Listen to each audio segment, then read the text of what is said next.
So Maitri, let me know once we are live. Yeah, it started. We are live. All right, all right. So hello everyone, a very good evening and warm welcome today to this another episode of IWF's We Care series.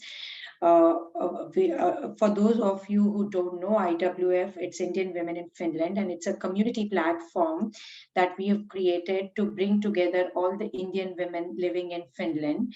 Basically, it was a platform created for information sharing, knowledge sharing, and a peer support group for the local community and to connect the Indian women living here. We are 600 plus members today in our group, and it's a very active group where we use for practical information and knowledge sharing. Back in the days, 2, 3 years ago, when COVID hit us, before that, we were used to doing more of these face to face events and seminars. But COVID taught us new ways of living, and we had to change gears and we moved to this online way of doing certain events and seminars. And in that way, we started with the We Care Talk series. In this series, we've covered a lot of different topics relevant to women and Indian diaspora living in Finland. And today we will be talking of very important such topic, which is inflation and how to survive in this stressful times.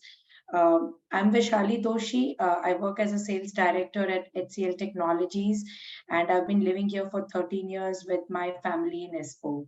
And I'm one of the board members of Indian Women in Finland. And today, together with my partner in support, Maitri, we will be hosting this seminar here. Um, we are living in very unprecedented times, like I mentioned already, COVID hit us, and while we were just recovering from COVID, the Ukraine war started and kind of sent the whole world into a state of shock, and global economies were collapsed or were in the state of chaos and uncertainties. And especially Europe was the worst hit, and of course Finland couldn't escape it with interesting neighbors around us. This has hit businesses. There is economic turmoil in trade and commerce, and it is even more like troubling to the common man with the inflation, with the increasing energy prices, interest rates, increased cost of living. So we were just scouting around and trying to understand how do we deal with this, how do we cope up with this, and we came across one of the veterans, Mr. Chand Malu, who has been living in Finland for almost 25 years and has been closely following the global economies and market trends, and has very strong viewpoint on what's going to happen and will help us with some practical tips. Chand Malu is working with Cargotec Emerging Business Acceleration Team as a lead product person. Chand has worked with corporate and startups for a career spanning 27 plus years in telecom, engineering, B2B and B2C services in international settings as well as in Finland. Chand has been an investor in different asset classes in Finland and India for last 25 years, and he's been an active advisor in personal and professional capacity for their financial planning.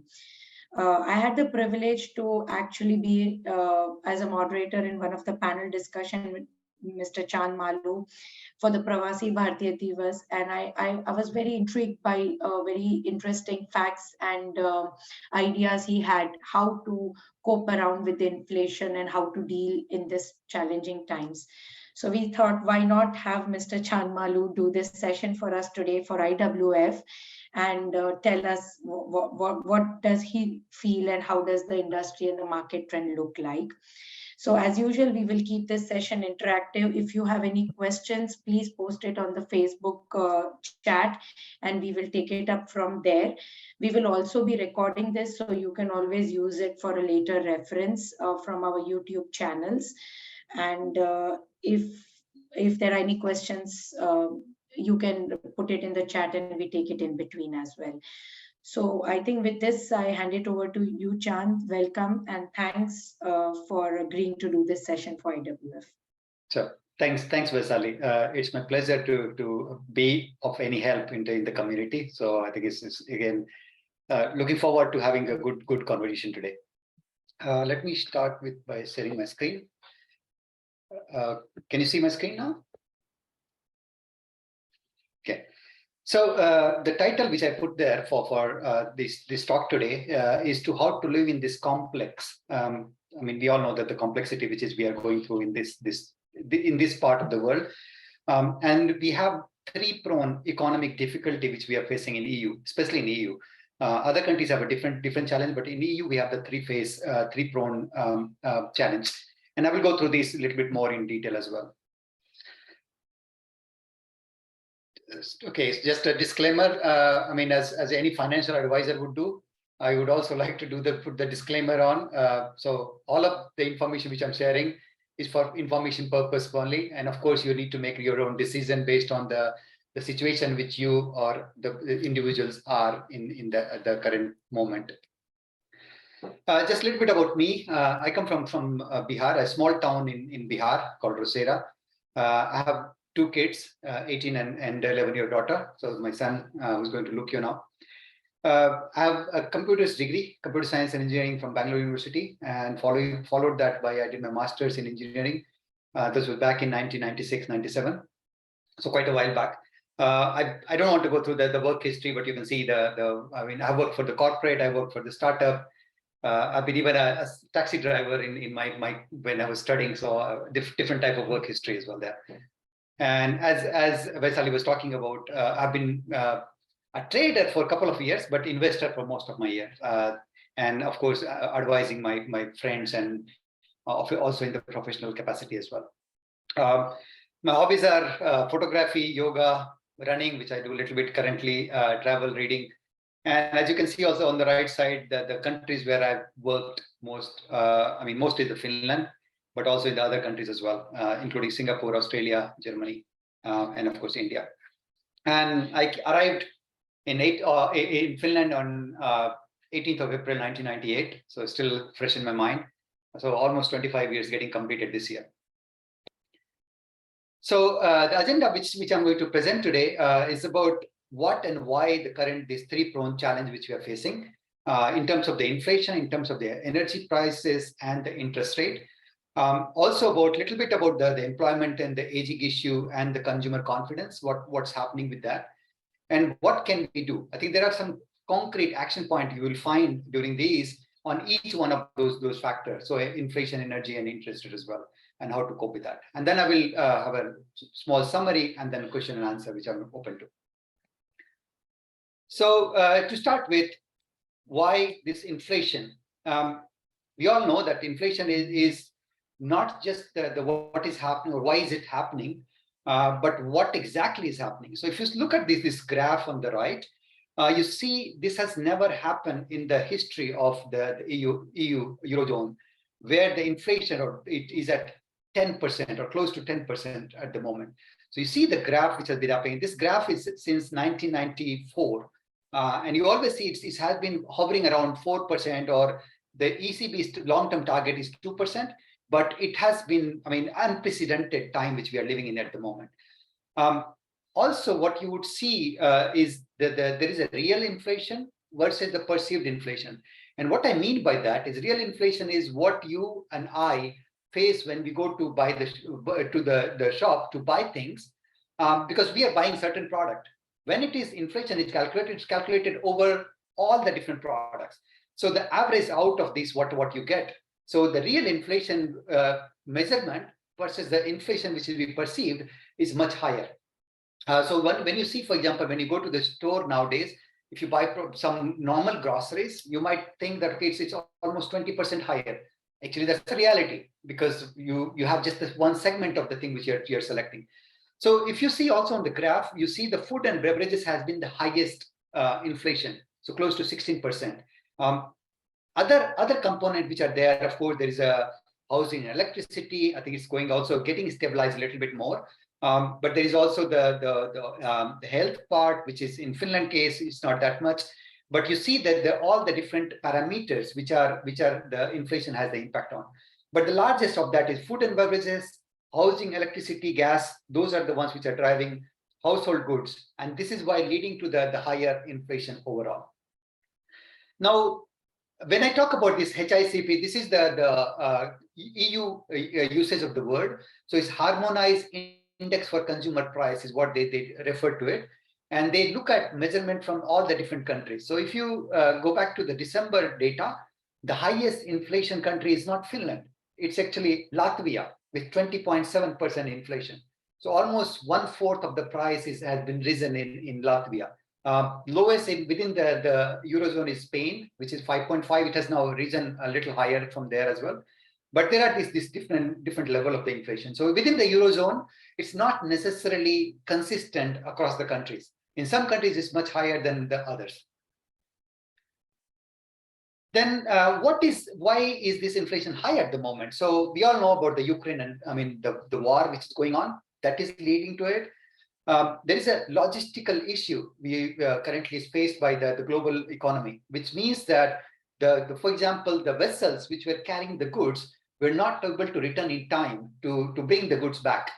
And that also has led to the logistical issue which are happening. I mean, you might have heard of the Black Sea big ship being blocked for a week. Those are all have led to the pipeline of the issue which are occurring in the logistical. You might have also heard of in the US, ships have been waiting to be unloaded for months together. And these are all leading to this logistical issue there. Then, of course, we have passed through the unprecedented time also in case of the COVID and the SARS virus. And that has also driven the prices of the product. It's not necessarily even if there was no war, the prices will rise. May not be to that level, but still would raise because of the COVID part which we are facing through. And then there is lastly the China effect. We all know that the China has also gone through the big change at the moment with the COVID policies, and those policies have also led to the factories being run down for a certain time, the workers not being available, things like that. So the production of that things have also led to the price increase. In EU, the food prices, Ukraine is called the bread basket of Europe. And that's where the most of the products were coming from. The wheat was coming from, the oil is coming from, and that has been hit severely because of this war. So food inflation is more near shore than the other products, but you see across the thing what is happening in inflation. Then coming to the energy prices, the reason why energy prices are rising is twofold. One is the sanction which has been placed on Russia. And Russia was the biggest supplier of all the energy needs, not just in Finland, but across Europe, even going as south as Italy as well. And that has the sanction which has been EU has put up on the Russia, it has reduced the amount of fuel which are coming. It's still coming in, but not to the level where it was there before or pre-war. And that has led to the supply of the fossil fuel lowering down. The second is there's not enough supply and the production delay. So you see that, for example, the nuclear power plant which has been established, the 5th nuclear plant, has not been in full capacity production. And that has also led to this energy prices being higher. On the positive note, we should be all thankful to the weather god, because if the weather was not the warm which it is currently, the energy price would have been broken even further records, what it is currently. So we should be actually this warm weather which we are currently facing, not necessarily good for the global warming, but it's good for the short-term energy prices. And that's why the energy prices have been lower. I mean, government has also tried to put some cap that you cannot charge more than 20 cents, but still these are things which are happening, but which is good for current situation. Then coming to the interest rate. On the interest rate, what you have today, I'm going to show you the data from the long-term data. However, just before I start, today there was a 245. The ECB announced that another 0.5% increase in the European interest rate, which means that it will reflect into the Euribor in a couple of weeks' time. So 50 points more increase is coming. ECB is also saying that it will be increased further in March, which is another 0.5% expected. So it's going to raise until at least first half of the year before it will slow down. And of course, the primary reason behind rising of the interest rate is to control the inflation. You might think, how does the inflation get controlled by raising the interest rate? The way it happens is the capping of or controlling the consumption. That is what the European Central Bank is driving towards. Consumption and production. These are the two components of which drives it. And we all know that when the interest is raised, we are not able to spend as much as we were doing it before that. So that is how the government is trying to control it. So until yesterday, what you see is the 12 months Euribor was at 3.414%. 6 months was 3.009. 3 months is 2.48%. And 50 basis point increase, which is expected. But when I prepared this slide, I was expecting that to raise in February, but it has happened. And March is also expected to raise again. But then when you look at the longer term data, so if you see the graph from 94, the interest rate was over 8% in around 95. So 8% interest rate, which currently we are at let's say 4%. We are reaching to the 4%. And it has been going up and down. So for example, in 2000, it was close to 5%, around 2000. It's February 2016 when it went below zero. So it started to go into negative. That was the time when it happened. So it's almost currently 6 years when it was below zero interest rate. That's unnatural as well. So that is something which is not expected, but it happened because the European inflation pressure was not there. So inflation was always within the 2% boundaries which the ECB has. So ECB always sets the target of 2% as the inflation rate. In India, it's 4%. That's the government sets that as a 4% is the target. That's a target, but at the moment when you see it, which is at the let's say the very high level, government is trying to control it by squeezing the money supply, easy money supply. What you also see from the graph is always the 12 months is the highest Euribor which you get. Then followed by the 6 months, 3 months, and 1 month. 1 month is the lowest. You almost see a difference of 1% between the one month and the 12 months. 1 month takes longer time. I mean, of course, it's just following it up. But the good or not the so good point is the banks here do not give the 1 month interest rate, but they do give 3.6 months and 12 months. One thing which you need to also note is that by end of the year, 2023, most likely the Euribor would reach closer to 5%. And that's going to happen. I mean, very realistic target, which I would say by end of the year. So be prepared for that kind of scenario. And I'll come to some of the how you can tackle some of these or address them. All of what you see, this data is coming from the ECB, and I try to basically bring those graphs with those data. So data is all ECB supplied data, also Finnish Central Bank supplied data. If you have any question anytime, just do raise that up. So you're muted, Vaisali, you're muted. Sorry, should we take the questions now or? I mean, if there's some question, we can have some interaction there. Yes. Yeah. So maybe then there was a question at least on the previous slide already. If we could move to the previous one. Yeah. So thanks for presenting this graph, because people have very short memory and they forget, and everyone thinks that okay, Euribor was always at zero, now what happened? But this is a very good graph to say that, well, that was never the reality, or maybe that was a bubble waiting to burst, and now is the reality.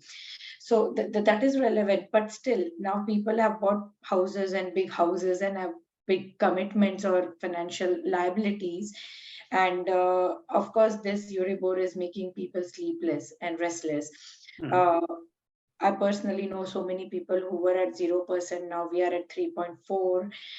And you already mentioned that there is going to be a 50 BP raise very soon, and maybe another 50 basis point raise coming very soon. So you're already saying that it's going to be 4. When do we see the downturn then? Is it now going to be 3 or 4, or is 3, 4 the new normal? Or maybe at least next year, when some of these crises settle down, when energy prices settle down, we see some more control and it's in the range of, let's say, 1 or 2 or whatever. Sure. So first of all, when you invest into a property, whether you're living into the property or a rented property, you need to look at longer term perspective. If you look at just the short term perspective, of course, you get agitated and you look at what's happening right now. But when you look at the longer term perspective, I can tell you the data from 1999 when I bought my first house back in those days. From there to now, I have paid with all the ups and downs. And when I started with, it was around 5% interest rate, went to all the way to the zero as well. So the average has been around 2.12% is the average which I've paid. So expect that it's not going to go below that on average. So 2.5 to 3% is what you should expect as the interest rate on a longer time period. When I'm saying longer period, 10, 15, 20 years in that period, time frame. However, there are, going to the 0% was not natural. Same is that raising it to the 5% is not natural, because the European economy is, the growth in the European economy is around 2%, 1.5, 2%. That's the growth, what happens. And that's why the inflation target remains at the 2%, the long-term inflation target. And the Euribor, or the interest rate, would also be accordingly going up and down as the inflation moves up. Now, inflation target for next year, this year is, we have faced the average inflation for, let's say, 2022 was around 8.2%. Average I'm talking about, because in the beginning of the year it was lower, in the end of the year it was higher. The target for next year for the ECB is 6.3%. So okay. The base has already been established with, let's say, the 8%. And now the next 6.3% is what is ECB expecting to happen in the next year. 2024, it's 4.3 or 4.6%. So you see that is still not under control within this 2% long-term target, which is what the ECB is targeting towards. But because this inflation still remains over 2%, interest rate would need to remain higher to control that, to bring it down to the 2%, which most likely would happen in 2025 as per ECB statistic at the moment, or projection at the moment. But then it's still, reality is that no one knows when it's going to come down.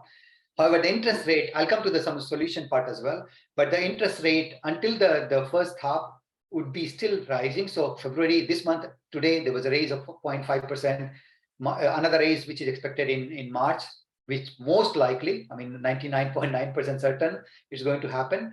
There could be another, of course, the April and May and June. So before first half, there might still be further increase, but might be lower, not to that high level, not to the 5% or 0.5%, but maybe 0.25%, for example, or 0.1%, or depending on that.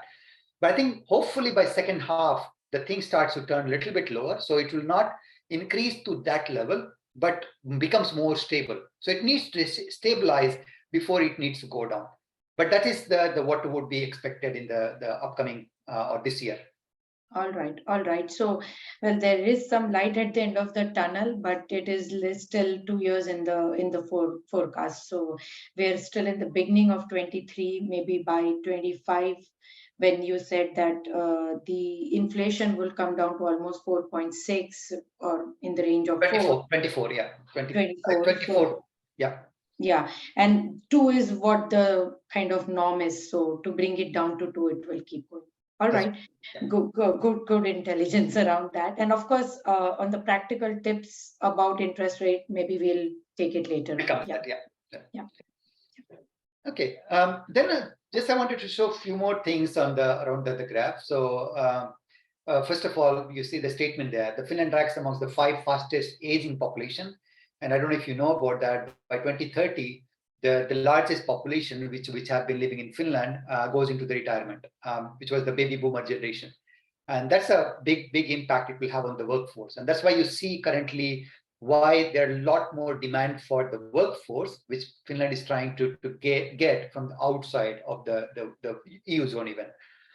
Because in most of the European countries, this situation is getting worse and worse because of the aging population. However, when you look at the unemployment graph, you see that currently where we are at the 6.3, 6.4%, which is the lowest it has ever been, the unemployment rate. And this is something which needs to keep in mind, because for a shorter period of time, expected that there might be a dip in terms of the recession, which might happen this year in the first 2 to 3 quarters. It might be possible, but it should bounce back very quickly. and there might be still some unemployment and these things which might happen. But on a period, if you look at on the long-term period again from 1994 data, this is the lowest we have ever been in terms of the unemployment. So the employability is very high. And of course, there are everywhere you see those some places you already start to see people are being fired with different companies, but this situation would not change that dramatically. Then just looking at the consumer confidence data.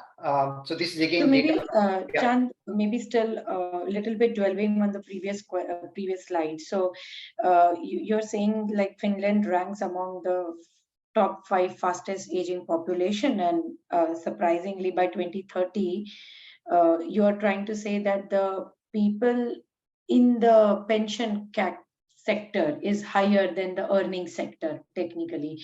So people paying taxes to sponsor everything else is going to be less. So how can it be then sustainable for Finland?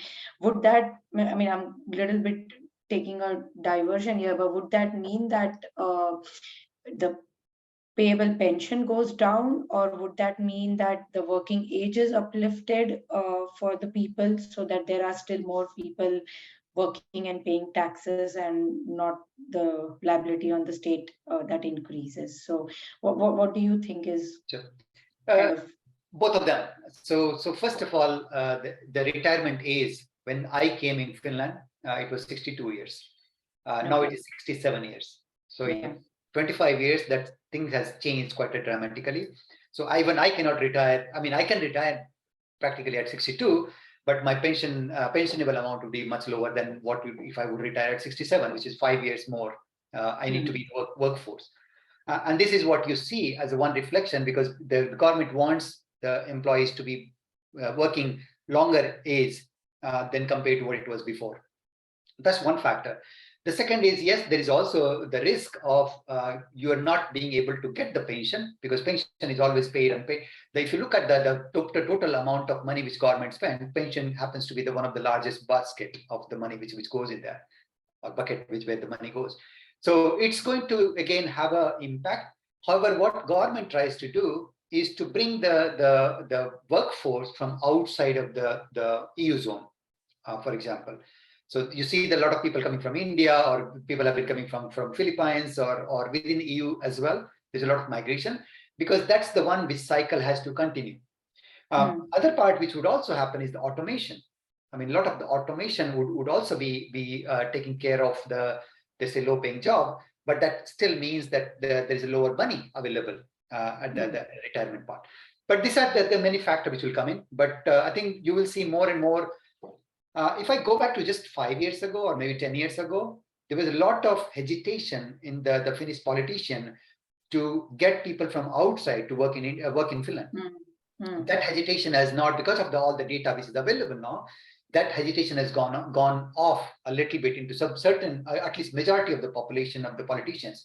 They still in certain segment, that still mindset is there, that the immigration is bad, but most of them it's changed. Just to give you an example, in Germany, 24% of the population which lives in Germany and works in Germany is not born in Germany. 24%. Finland is much smaller. I mean, Finland, the immigration population is, I think, less than 5%. I would say even less than 3%. So you see there's a lot of change which needs to happen. And the country which have realized that sooner is the one which is leapfrogging that differentiation. And there, of course, you also see that when the workforce comes from outside, whether it's let's say the refugee seeker or the employment seeker or all of those, then you also see that the level within the society changes as well, which is, for example, what you see in Germany. There's no low wage fix there. So people see that there's a different level of services which are available. Like what we do in India. You can get your haircut for 10 rupees, or you can get it for 1,000 rupees. There's a variation in between there. Similar thing which you see, for example, when I was working in Germany, I could see 490 you can get a haircut, and you can get a haircut for 30 euros. There's a difference there. And this is again because of the immigration population which comes in, things change in the society as well.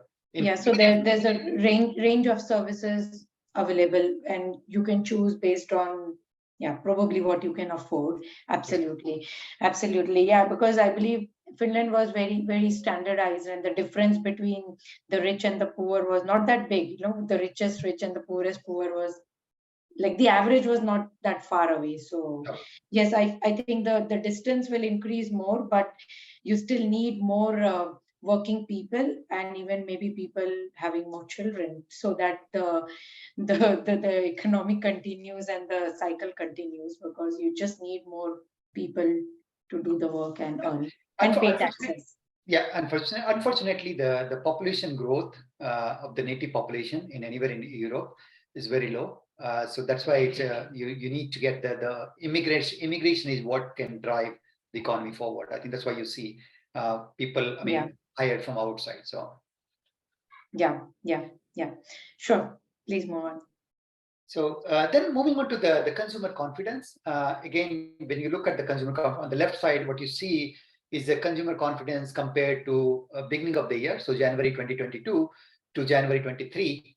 In January 22, it was very close to zero, was the consumer confidence.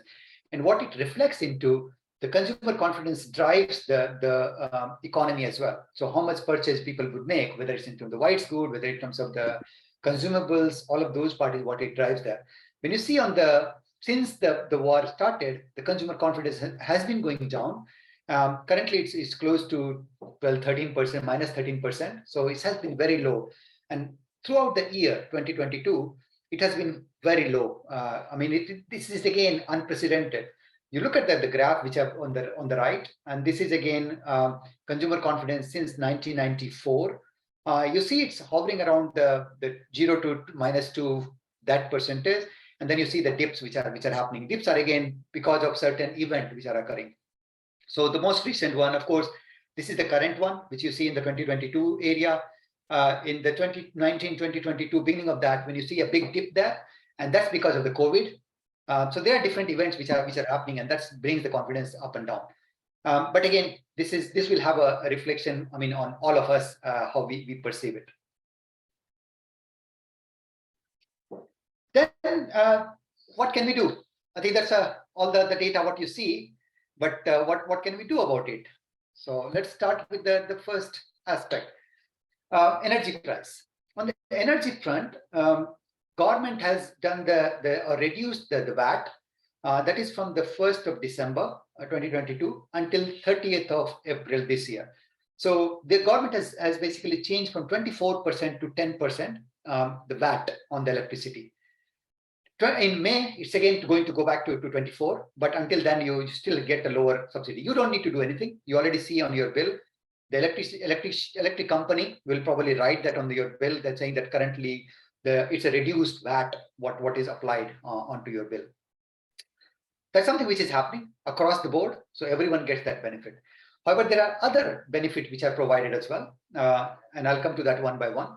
So one is on the high energy bill subsidy relief. So this is something where the government is giving up to 60% of the bill, which is up to capped to a certain amount, which is 2,400 for 2023. So if your bill from the January to April, which is 4 months, is over 500 euros, so government will pay whatever the higher amount on top of that, 60% of that would be paid back. You can claim either as a tax subsidy, so you can claim in the tax, or you also, if your income is not that big in terms of the claiming the tax, then you can also get a subsidy from the KELAC. The amount, of course, is capped. So what you can get for those four months is 2,400 euros, up to 2,400 euros, which is again 60%. So what it practically means is if your electricity bill is, let's say, 2,000 euros a month, I'm just making a hypothetical scenario there. I know people who have that high bills as well. So trust me, it's not hypothetical. Sure. So the 500 euros is your own payment. So 1,500 and 60% of that, which is about 900 euros, minus a certain amount, then government will probably pay back, or you can claim that in the tax. Only for those 4 months. Okay. So only from Jan to April, if your bill is above 500 euros, for the remaining amount, government will pay 60%, capped at 2,400 max. Government will not pay, but you can claim in taxation. Claim. You can claim in the tax. So when you do the tax filing, you can already, if you know, for example, what is your current electricity bill, and if you can approximate to April, you can either file your taxation already and you get a lower taxation to begin with, or you can file it at the end of the April, which anyway you need to do it with the actual amount, what you have paid. And that is something which you can then claim it in the tax as well. Okay. Okay. The second part is if your income is not big enough, or depending on the number of people and all of those parts, you also can get a KELA subsidy on that electricity bill. So that is something which is either or. So they are mutually exclusive. You cannot get both of them. So either you claim on the tax. If you are not eligible to claim on tax, then you can claim a KELA subsidy, which is again capped to 2,640 euros, which is 60% of the bill. The same formula applies. So about 400 euros per month, there is your own. In the tax case, it's 500 euros per month. And on top of the 400, whatever the remaining amount, 60% of that is then you can claim from KELA. Okay. You need to come claim actively.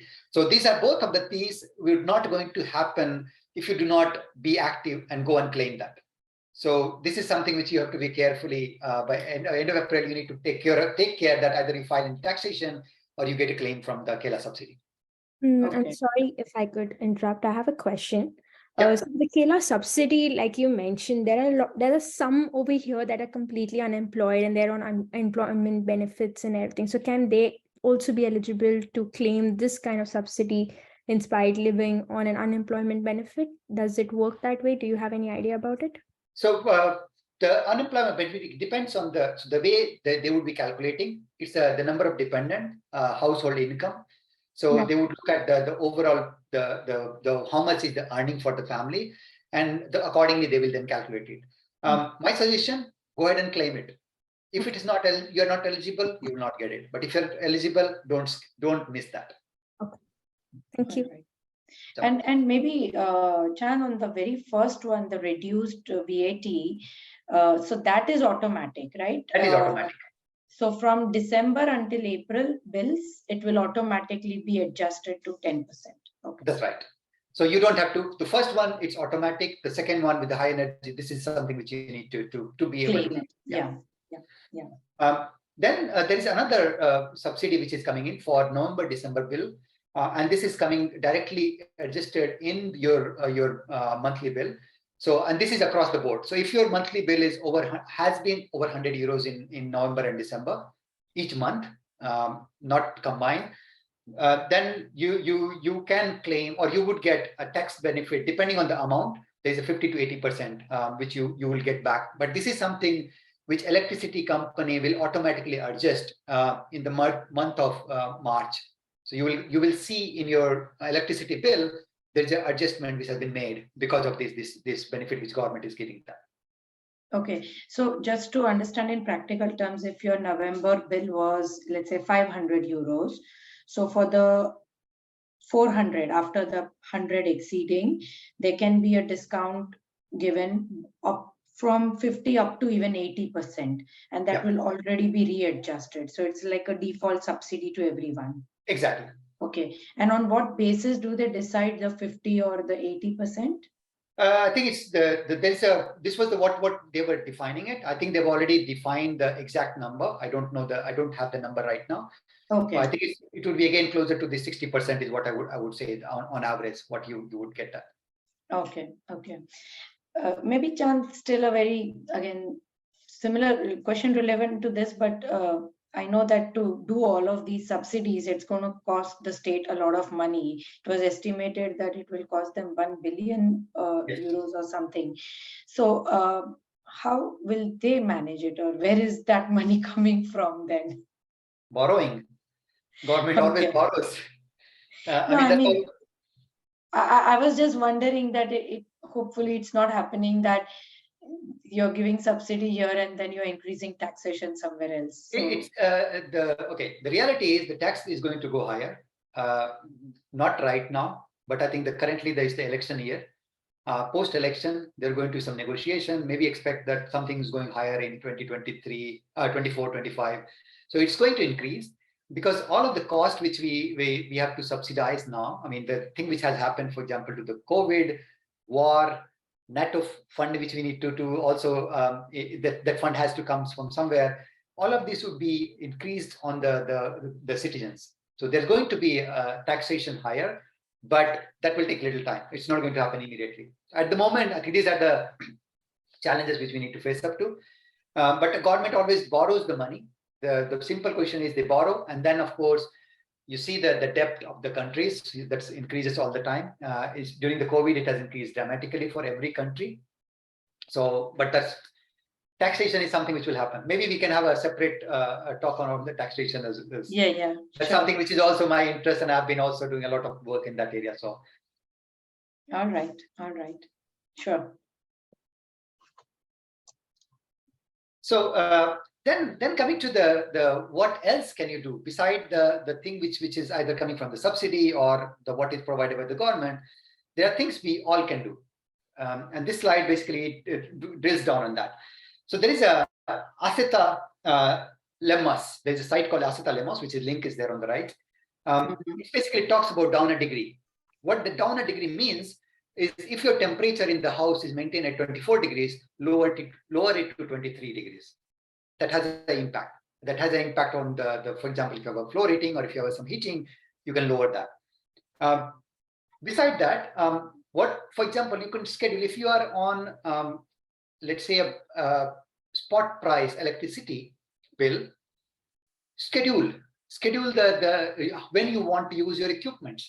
So for example, if you're a dishwasher or a washing machine, schedule to go on in the night, which is usually the electricity prices are lower. So I mean, if you do that, just finish your work and then you want to start the machine, electricity, the spot price might be even 40-50%, 50 cents, for example. But when you go down in the night or over the weekend, the prices goes lower as well. So schedule the work what you want to do during those hours. Of course, I'm not implying that you keep yourself awake in the night and then start it. If you have a capabilities in the machine, most of the dishwasher or these, they have that, time it. So that's something which you can do. The second one is to lower the temperature by 1 degree centigrade. You might feel a little cold, but then wear some clothing as well. I mean, that's what we are used to, right? And in India, when I was born and I grew up, in the winter also, we have the same level of clothing as we would be doing the outside and inside. So, so that's something which you can do that. Yeah, that's a very valid point because well, I come from Mumbai where it's never that cold, so we were never used to it. But it's the same thing if it is in India, in most of the houses in the north, they are not heated. And if the temperature drops to 15, you are living in a 15 also. So maybe here, if you are used to 21, maybe a 20 can do the job, but it makes a huge difference in the energy consumption, eventually meaning what it means in the commercial value for you. Absolutely. Yeah. Then the other part which I would say, for example, the shower which you take less shower or shorter shower. That also have an impact in terms of the energy consumption. For example, you need to heat the water, take a cold water shower rather than a hot water shower. I mean, depending on what kind of houses you have. If you have electric heated water, for example, the many houses do have that. Use the cold water shower. I mean, I usually, that's for many years, I take only cold water, no hot water shower. But this is something which you can apply as a practice. You are brave, Chand, I have to say. I cannot. That's me. Also, for example, lower the temperature in the washroom. If you have a dry washroom or the wet washroom, lower the temperature there as well by 1 degree. So you can keep it to one degree lower. We have gone to the even extreme level. For example, we have a dry washroom. We turn the heater off and we put a carpet there. It has no impact, but the electricity bill goes down dramatically. Also, another one which I started to experiment, and that's something which I'm doing it right now. I want to change the thermostat of the bathroom as a smart thermostat. By having the smart thermostat, I can program when it should go on and when it should go off. By doing that, currently I'm doing it manually because I need to get the permission from the building society and so on to change that. Currently, I'm doing it manually. And I can see the price, I mean, the electricity consumption during this, for example, January, it reduced by almost 30 kilowatts. From 120 kilowatts, 125 kilowatts, it's down to 92 kilowatts in January. So that's again something which you can do. But the important thing that which you need to keep in mind, don't turn it off all the time, because you need to have the heating on for this water, the shower water which you're putting there, it has to evaporate. If you don't do that, then there's of course the fungus problem and these parts. So don't switch it off completely, but time it. So if you know when it is getting dry, switch it off, then turn it on again when you next day morning when you wake up, for example. These are things which you can do, and by doing that, you can dramatically you can see the reduction in the heating bill. I've already seen that. So these are all experimented and played with. Sauna, go less often to sauna, or go to the shared sauna, like in the swimming pool or this part, we have that. So again, the highest consumption of electricity in the house, I don't know if you know about it, is the number one is the floor heating across the house, even including the bathroom. Second one is the sauna, because the three phase electricity which is there, and then your electric hob. Those are the ones which consume the most. The lights and all this is just the peanuts compared to what goes on there. But of course, you need to take care of the lights as well. Yeah. Then also, for example, other thing which you can do is pre-cook on Sunday. Sunday electricity bill, if you're on the spot price is lower, pre-cook some things on Sunday, which you can utilize it over the week, keep it in the refrigerator or fridge, and then you can use it. So optimize how you use it. I mean, these are something which I've added it on top of the down a degree, what I see. Even going on a raw food, for example. I mean, we spoke about that. Just go on a 1 day raw food diet for the whole family. Healthy and wealthy. I mean, you can turn up the health part is there, and then it also saves almost, if you do one day a week, almost 17% of your electricity or 14% of your electricity bill would go down if you don't consume that. Of course, that side. Yeah. So these are some of the practical things which you can do in order to basically save on the energy. I think these are very, very good tips, Chand, and very practical things that people can actually implement. And like you rightly said, that the floor heating, it takes the maximum, but that you cannot avoid. Heating will have to happen, but we can probably manage with a degree lower. Again, showering and all, we can try to lessen that things, or you can avoid the sauna, although you are tempted to go to sauna in the cold weather, but well, one can do the trade-off. Cooking also can be done. One still a question, like the other appliances like the washing machines or the dryers or the dishwashers, refrigerators. Again, you cannot live without any of them, but are they also heavy consumers of energy? Any idea on that? Yeah, so it depends on the what is the let's say the energy rating of the that. rating of it. Yeah. So some are higher, some are lower. I think most of the time when you get nowadays, it comes to B or C, or some are even on the A level, which is very low energy consumption. But then you can time it always. Compared to the sauna heating, I mean the floor heating or the hob, all of the other appliances are very low. Even your fridge, for example, doesn't consume that much. Doesn't consume much. Yeah. And maybe last question still on this. You said the lights and all do not consume so much. But still, I think there is the benefit of moving from halogen lights to the LED lights or something, because, for example, 6 months ago, we moved to a new home, big home, and the whole house had the spotlights and everything. But to our surprise, we realized that everything was halogen. And I think when we did the exercise to change everything from halogen to LED, you can immediately see the difference in the consumption and maybe environmental friendliness as well.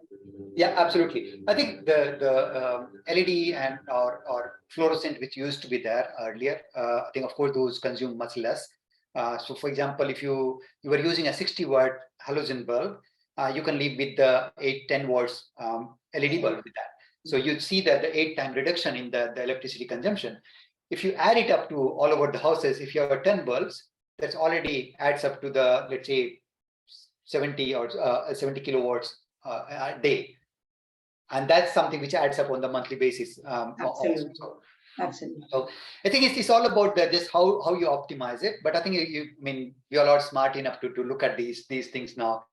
But with respect to the larger consumption, which I was talking about, the bulbs and these parts are much lower. Absolutely. Yeah. Sorry, I Clear. also have a question. You Sure. mentioned about the spot pricing and electricity contracts and things like that. So what about the ones, how do they, the ones that do not have spot pricing, but a defined, price for the yearly contract that they take? Like, for example, we are on the yearly contract and our current pricing is, say, 0.25 cents per kilowatt and everything of that sort. So how does that work? Like, what should we do in terms of, if we schedule even at the night time, like how you mentioned, our dishwasher activity or washing machine activity as such, we still have to pay, in terms of that. So what can we do to ensure that we are also, taking some kind of steps to ensure that our electricity pricing is not so high? So first of all, I think that if you're talking about the 0.29, that's most likely your distribution cost and not the electricity cost. Okay. So electricity cost would be even higher because you always have two components in the electricity. So one is your electricity, how much you consume, and amount of the electricity consumed is also then distribution company charges for that.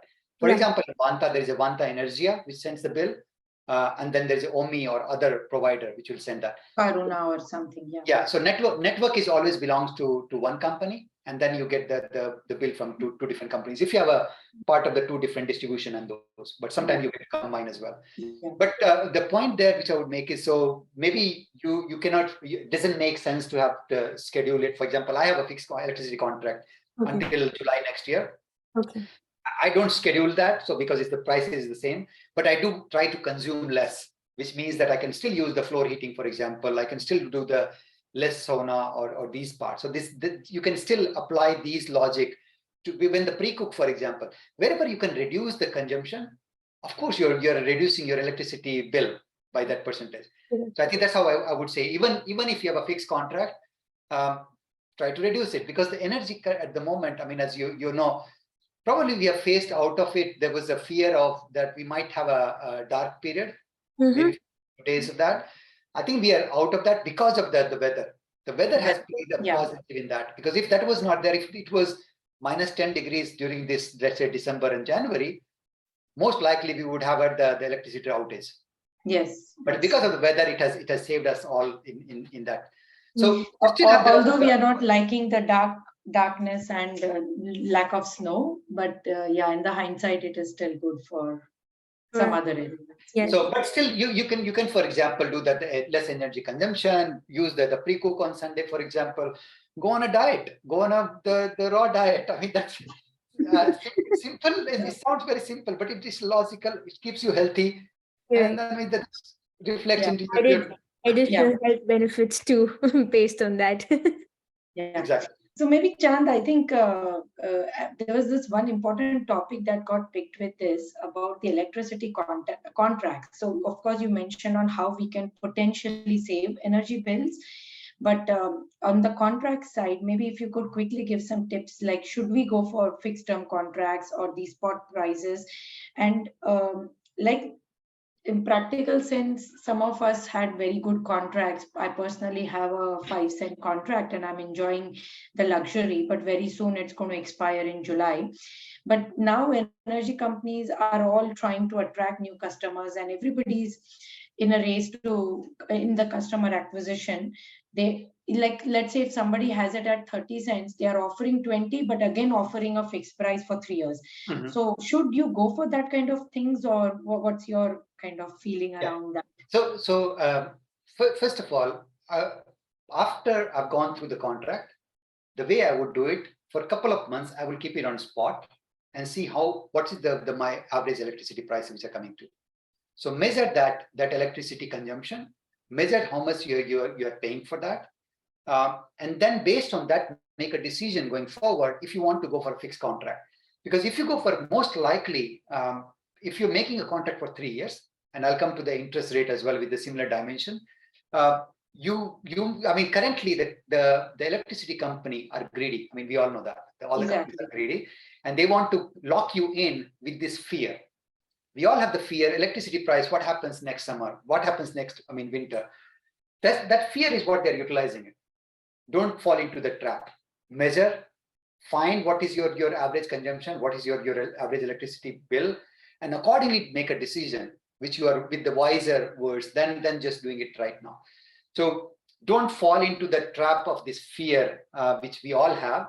Avoid that. So don't get locked in immediately. That's what they will try.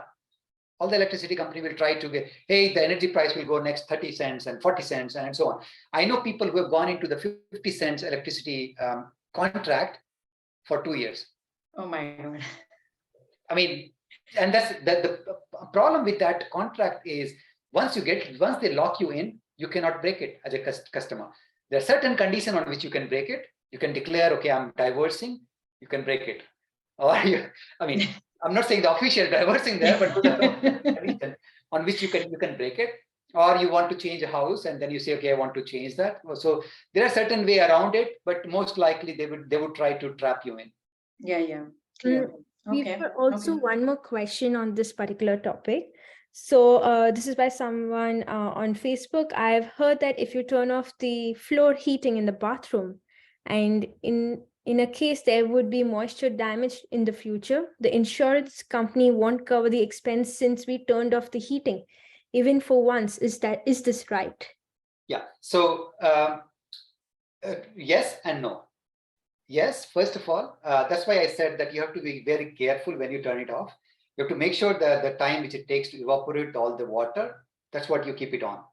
You turn it off after that. So for example, I turn it off when I see there's no water on the floor, I turn it off. And then I can turn it on again before I start to use it. So optimize the usage.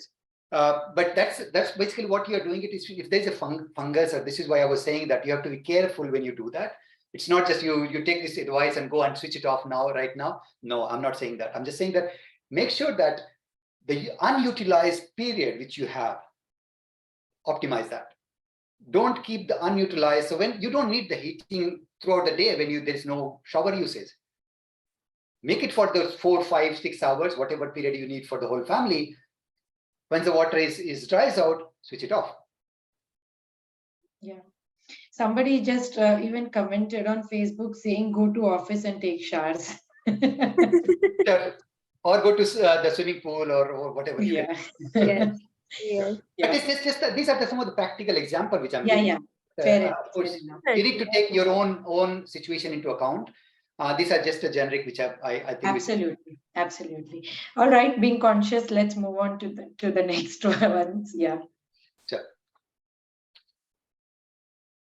Okay, give me a moment. So that's about the let's say the energy prices, what we're talking about. Then coming to the long-term perspective, and this is what I was talking about, right? This is something data which is from 1994, where the interest rate were 8%. It went down, it went to 3, 4, 5%. I even got when I got the first apartment, it was 3.75, if I remember right. The second one was 5.75. So different variation which were there. But in the long-term period, this is now from 1994 to 2000, the 12 months Euribor average has been plus 2.397. This is what I have paid lower because my data is from 1999, but this is the ECB data. The data when it's available. On the 6 months is plus 2.257. Again, during that period, average for 3 months is 2.16, and 1 month is 2.06. That's the average I'm talking about. So look at this perspective when you are buying a property, whether it's a rental or your own apartment. Always don't go on this fear, because we all have this fear. Interest rates are going higher and higher and higher. Why don't I go and lock myself in with the bank? Okay, that's what bank wants you to do. That's what they want, 7-year period, 10-year period, lock you in with the higher interest rate. Average is not going to go to that level, even in the future. Okay? I mean, it's a long-term data, which I'm just showing you that.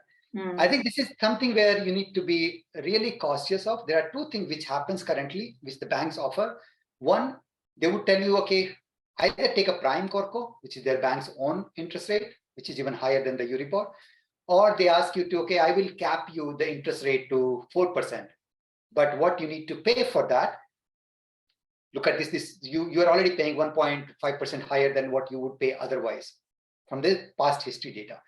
So again, long term in Europe, interest rate cannot go beyond, let's say, 2.5%, 3%. That's the long term on 12 months I'm talking about. The reason being 2% is the absolute number defined by the ECB for inflation. And if the inflation is at 2%, interest rate would also be hovering around that percentage. Mm-hmm. So it will be higher for 2023, 2024, 2025, it starts to go down, and then it will again go back to 1-2%. So that will be the average which will count it out. It will not go to zero, I think, at least in the next 5 to 10 years, but you never know. It might, if the economy goes really bad, then European Union start to pump the money again and try to lower the interest rate, but very unlikely. So always look at this perspective and don't get yourself locked in. That would be my advice for the bank loan. Is it good time to get? Depends on your situation, what you want to do it. But just going to the next slide. The most important part is to plan your cash flow. How much of the cash flow is going out? So if you had before the February this year, how much was your cash flow was out and how much is it now? Calculate that. Make sure that you don't fall into this difficulty of your cash flow management is not good. How you can do it? There are different options which you can do. So first of all, if you want to taking a loan, again, if you look at longer term perspective, fine, take it. Otherwise, avoid it. If you have this fear, avoid taking it right now. Come back maybe down the line. Of course, the interesting part is because the real estate prices are also going down in Finland, that would also have a positive impact from overall when you take it. But then important thing to note is again, my, let's say 1999, so 23 years of real estate investment in Finland or property which I've bought, average is always, I mean, either let's say the price increase or price lowering doesn't go beyond 5% in a year. Sometimes it might go a little bit this side or that side, but average would not be lower, and then it will recover back. So it's appreciation of the property value. You never buy here in Finland because that's not something which happens. It's a more, let's say the 2% like the average with what you get there. So avoid taking loan. Then second thing which you could do is change to fixed payment. So you can fix the amount, let the time, interest and principal will be variable. So you can fix that the time can also be flexible in that. So you can change the loan to going from, let's say, if you're paying 450, which includes the 100 interest and 300 fixed, but before the COVID it was 300, go back to 300, manage your cash flow. That's what I'm talking about here. And you can do that with the bank. Of course, bank might charge you certain fee for that, but it's good to again calculate that over the year. How much is you're getting the benefit versus the cost? Most likely you would get more benefit than the cost, especially when you are starting in the beginning of the year. Change to the variable time. So you can also change that, okay, instead of having a, let's say 20 years loan, increase that to 25 years of loan. So your outgo reduces. So you can do that as well. And again, bank, depending on the bank and depending on the agreement which you have with the bank, there might be a certain fee, there might be certain charges for that, but you can already do that. And at this point, what bank will do is to avoid any bankruptcy. Right? That's what the bank is currently doing. So the situation which we are going through, anything which impacts the bank would be willing to listen. So if you say, okay, I want to change the time to 20 years to 25 years or 23 years, most likely bank will agree to that. Yeah, so, they don't want non-performing assets, rather they would be flexible to, yeah. Some of the bank has already opened up, for example, the form where you can, when you select the loan, you can say, okay, now I want to change this to this and that, give a reasoning for that, and then they might have a discussion started for this, for example. But these are things which you can do that. Also, you can change the loan from, let's say, 12 months to 6 months or 3 months. As you saw from my previous slide, they are always lower than the 12 months. Also in the graph, when you saw that, the green line was the lowest, which is 1 month. 1 month is very unlikely. The bank do not give that so often. There are instances where they have given it, but 3 months, 6 months, change, go talk to the bank and then change it. One piece of advice though, don't change when it is going up. So currently it's going higher and higher and higher. Don't change it now. Wait until it starts to go down. So take the benefit of it's going down rather than paying the higher when it's going up. This is something which I did also back in 2008 when interest rate was going higher and higher. I didn't change it. When it started to go down, I said, okay, now it's trying to change it. You will see that. I mean, of course, if you want to, you can reach out to me and we can discuss about what's the right time. And if there are personal cases, I can also help in that. But there are things which you need to optimize it in that. Also, if you have some extra cash, pay back.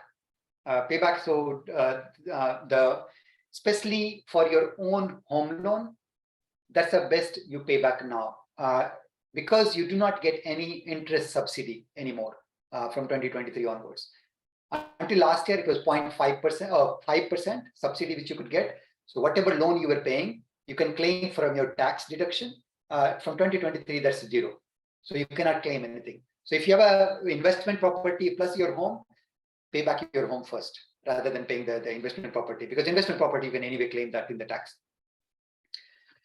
So these are something which you can again, some practical advice which you could take. So maybe there was a question, I think still about the loan in the terms of this fixed period, and then there is a collar that they offer, the ceiling or collar, whatever you call, the lower and the upper collar. So is that recommended, or can people who have taken like 12 months Euribor or something switch to that, where they, for example, there was an offer that the bank was telling us when we were buying, that time when the Euribor was still zero, but you will need to still pay maybe 1 as a bare minimum base ceiling, and then 3 as upper. So 1 is what you will need to keep paying for 7 years, even if the Euribor stays zero. Then between 1 and 3, you pay as per actuals. If it goes beyond 3, so if the Euribor goes to 4, you still keep paying 3. So banks were selling that collar. Some banks had stopped selling it already. I think right now all might have stopped it. I don't know, but do you recommend that part then? Then that's a 7-year fix. Yeah. So if you for example, you paid 7-year 1%, I paid 0. Yeah. You always, I mean, you calculate that. So what you see there, of course, it depends on the situation to situation.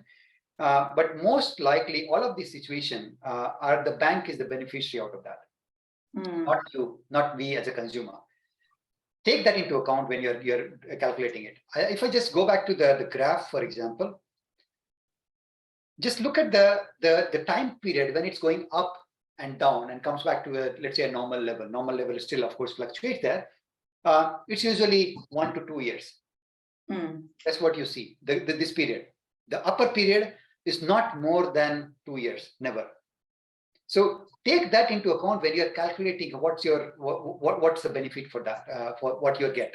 So in this case, setting the lower and the upper limit to that, I would avoid it, because I know it's going to be restricted for next maybe 2 years, 1.5 years, depending on how things move forward. But then it's going to go down. It will not go to 0 in this case.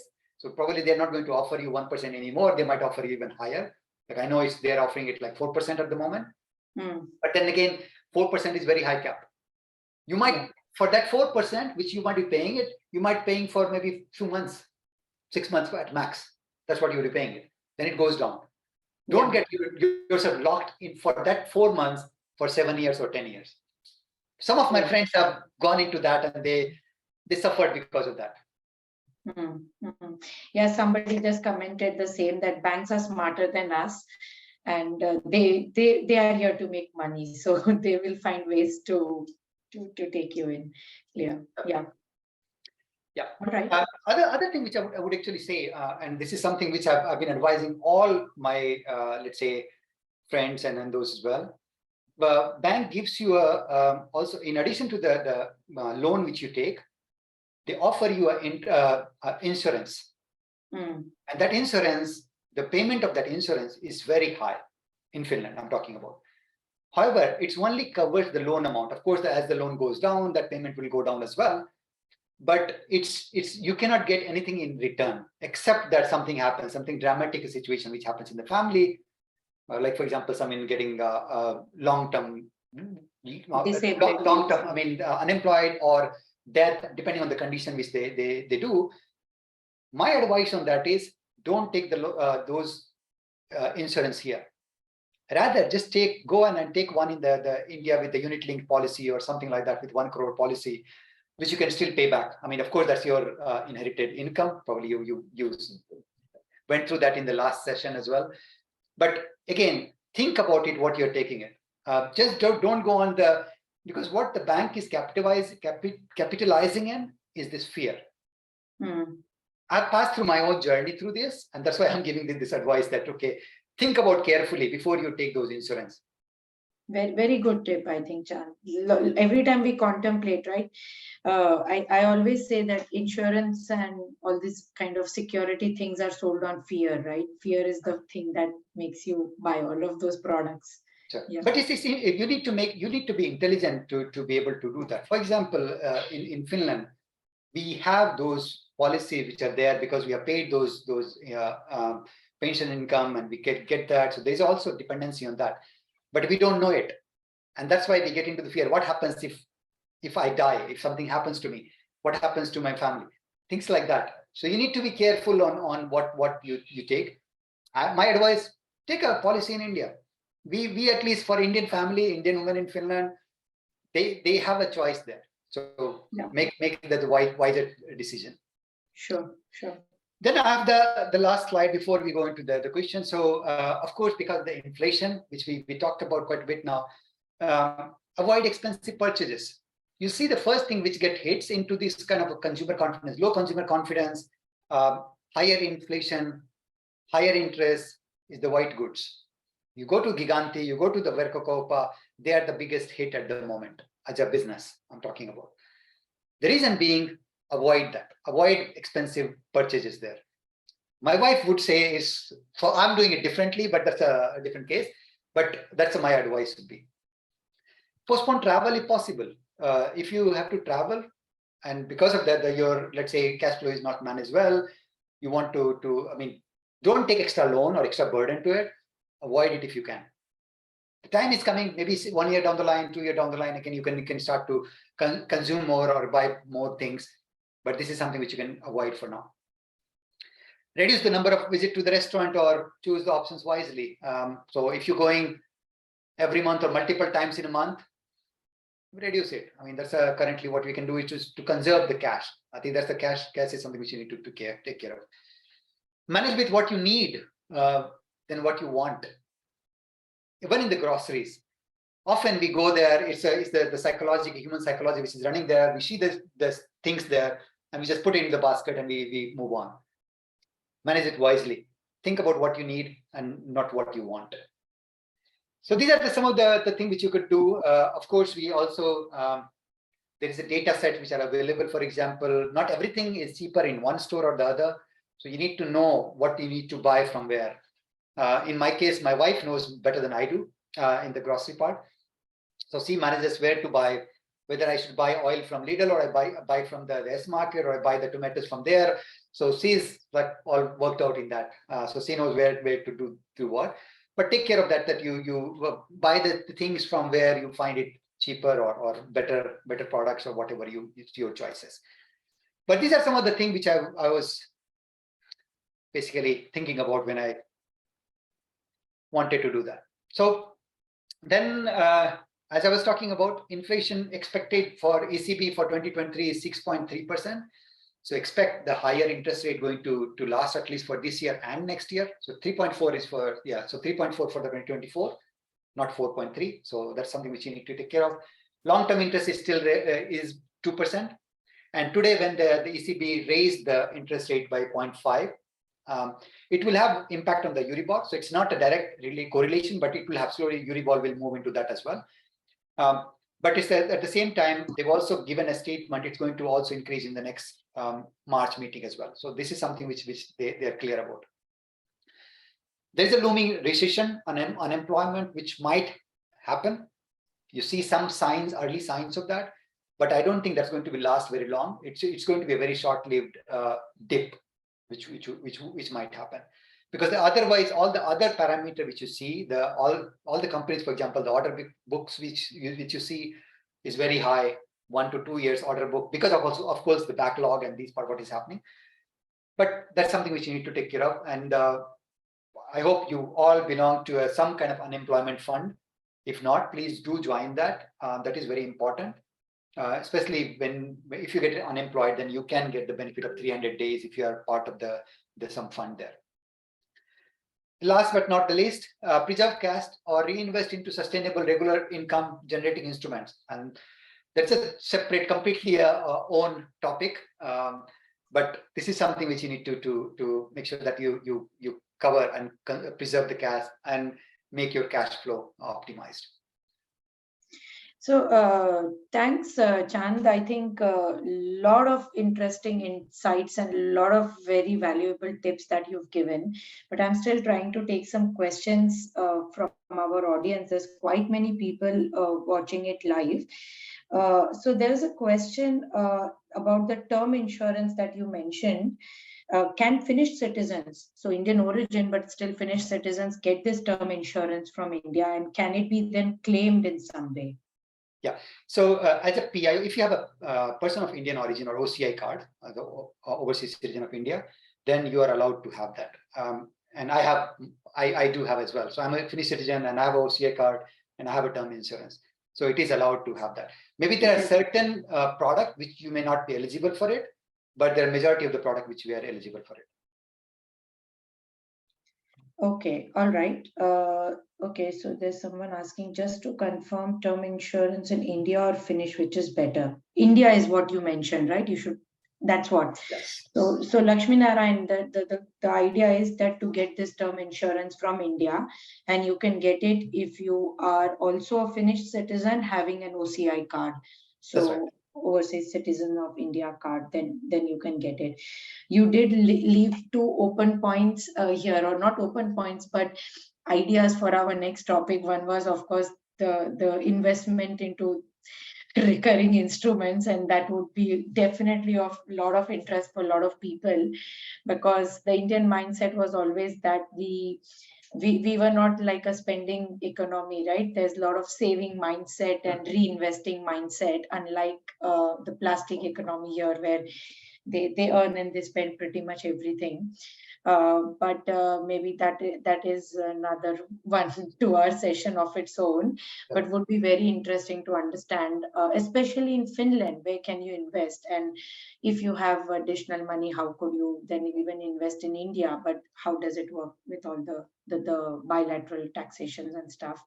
Sure. And maybe somebody was commenting that maybe we have to get your wife onto the call for getting the tips on the groceries, because as a matter of fact, surprisingly, and again, with due respect, most of our Indians here are usually in highly skilled labor class with well-paying jobs. So far. And never, so far, yes.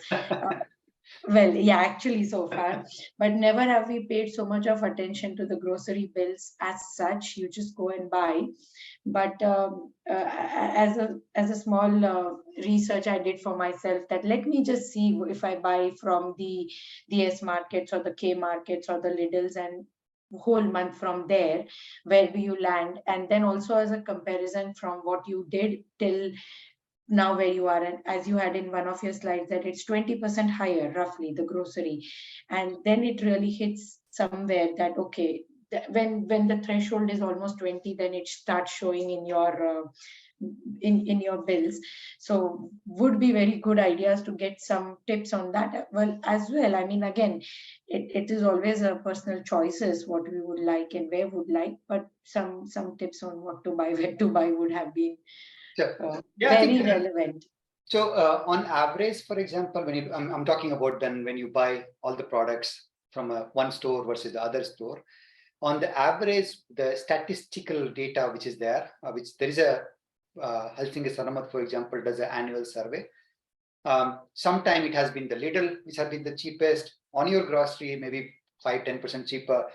Currently, I think the 2022, it was the SOC, so Prisma was the cheapest in that on average. But then again, I would not go on average. I would go more on the product basis. So Absolutely. I buy things from S Market. I buy things from Lidl. I buy things from City Market, for example. So you need to know what are the things which are going at a different pricing and optimize. Because then by that you don't fall into this average, but you go on to more absolute. And this every saving you can make. Absolutely, and still, as a matter of fact, at least what I've realized is that, as you rightly said, Lidl is of course probably most cheapest, but then it depends on what kind of products you like. For example, my family likes dairy products only from SNK, and that you don't get in Lidl or vice versa. But I think as a thumb rule, the way I have understood is if there are the smaller units like the K Extras or the Alepas, they are always more expensive. Yep. And then if you go to the Prismas or the K supermarkets, then they are cheaper, and the difference is significant. So as a thumb rule, you should do is that when you're buying, when you need to get one carton of milk or some tomatoes or some bread, it's okay to get from your local nearby Alepa shops or whatever, K Extras or K supermarkets, or no, what, not K supermarkets, but some K markets. K market. Yeah. But then if you need to do monthly or weekly grocery, then better to take your cart onto the Prismas, and then it is more effective. I think so those smaller stores, when you talk about whether it's the let's say the K market, which are in the local in the area, or is the let's say there are different like K supermarket and stuff like that. Supermarket is a little bit in between, but the other stores are usually the convenience store. It's called convenience. You need to keep that word in mind, because convenience means if I need something right now for 1 or 2, I'll go there. That's convenience. Yes. But if I want to buy the larger one, then you always go to the store there. There's also, I don't know if you realize that, but there are certain stores in certain area which are cheaper. Like for example, Prisma in Yumbo is cheaper than Prisma in Olari or Prisma in Kari, for example. Because of the footfall they have, there is a large number of footfall. The price competitiveness is very high there, and they are opposite to City Market and Prisma, so they always keep that at the competition level. So there are also certain store within the chain. It's again, I might be exaggerating that, but you see that I've found that the things are cheaper in one store versus the other store on the same day. Yes, I totally agree, Chand. And for example, again, in some upscale markets, like if you go to Ainova Mall in Tapiola and go to the K supermarket, there's a guarantee that your bill will be 30% higher for the same products in any other shop, because it is a more upscale market, and then the consumers are that way. So they can actually price it, and they know that they are competing against the stockman there, stockman grocery. So then of course the prices are on that level. And so there's actually the brand called Herku. Herku, that's what I meant.